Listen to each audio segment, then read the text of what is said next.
Bonjour, je suis heureuse de vous retrouver après un petit moment d'absence, un petit moment de silence. Et j'ai envie de partager aujourd'hui avec vous une conversation de Lester Levinson sur le sujet de l'amour, du don et de la conscience qui l'accompagne, et dans laquelle il parle de Noël. Alors, Noël approchant, j'ai eu envie de partager cela avec vous, euh, parce que le message qu'il nous donne, d'abord, il apporte une compréhension, euh, un éclairage euh, rassurant qui permet aussi de mieux comprendre de quoi il s'agit. Et son message est très beau, euh, et je trouve qu'il fait beaucoup de bien.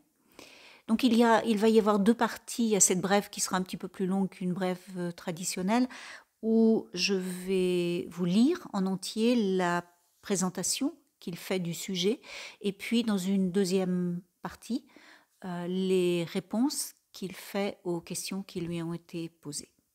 Alors je vous propose de découvrir maintenant ce que Lester a à vous dire sur aimer, donner et sur la conscience christique. Non pas dans un sens strictement religieux, mais dans un sens spirituel.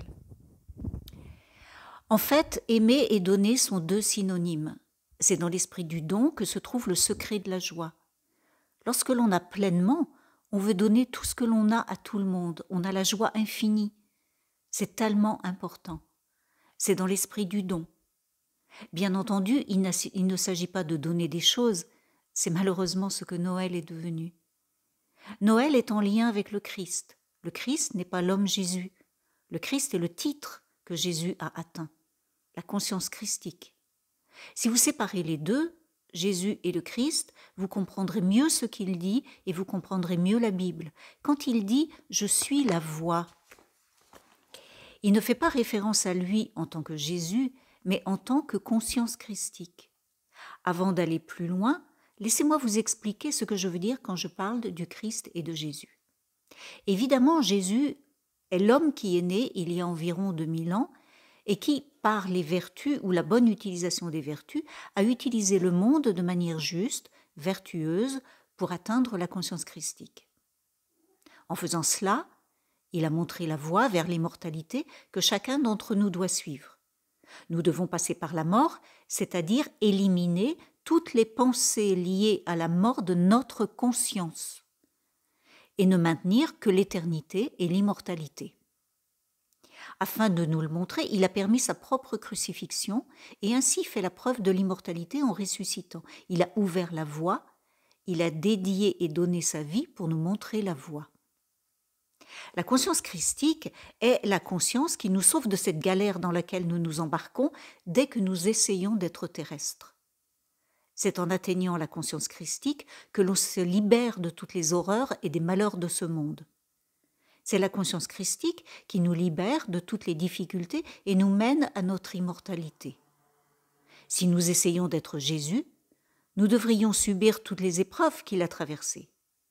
Cependant, lorsque nous devenons le Christ, que nous sommes comme le Christ et que donc nous atteignons la conscience christique, nous éliminons tout malheur et nous n'avons rien d'autre que la joie infinie. Donc, l'état christique a été atteint par l'homme Jésus. Il a atteint son état christique avant de naître et il est revenu pour nous montrer la voie avec un exemple concret. Et si vous gardez ces deux points en tête en lisant la Bible, je crois que vous en retirerez beaucoup plus de sens. Du fait de la conscience christique, Noël est d'abord connu pour l'esprit de donner, de bienveillance pour tous. Au cœur de ce mot « donner » se trouve la clé du bonheur total. C'est quand nous avons l'esprit du don que nous ressentons la plus grande joie. En fait, si vous repensez à votre vie maintenant, vous verrez que c'est lorsque vous donnez que vous êtes le plus heureux. Bien sûr, le sentiment spirituel du don se ressent plus au moment de Noël qu'à n'importe quel autre moment de l'année. C'est une chose merveilleuse, mais nous devrions faire un Noël de chaque jour, Et lorsque nous nous réalisons complètement, c'est ce que nous faisons. Il n'y a pas un moment dans lequel nous ne donnons pas tout ce que nous connaissons à tout le monde. Je vous propose maintenant, après cette introduction, cette présentation, de nous retrouver dans une deuxième rêve pour pour entendre les réponses que Lester a fait aux questions qui lui ont été posées, questions dans lesquelles vous allez peut-être retrouver votre propre questionnement. À tout de suite.